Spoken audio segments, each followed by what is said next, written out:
Mawawala na nga ba ang Mobile Legends? Fake news po yan. Siguro napanood nyo yung video ng lalaki na sinasabi na developer siya ni Moontoon na i-delete na daw si Mobile Legends. Yan po ay kasinungalingan lamang dahil yon ay AI lamang. Grabe, wag po kayong maniniwala sa mga AI.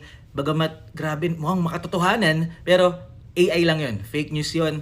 Pangalawang fake news, yung naglalaro daw ako ng ibang game like HOK, yun po ay edited lamang, kinuha yung aking live, kinrap yung aking live kung saan yung camera ko nandoon at inilipat, idinikit doon sa ibang game. Diba? Yung iba, ang daming naniwala. Ang alam ko, yung kay Kyrie din, ganun eh. Inedit lang din. So, yun po ay mga fake news lamang. Good luck po sa mga nag-fake news. Sana pumaban yung kanilang mga account.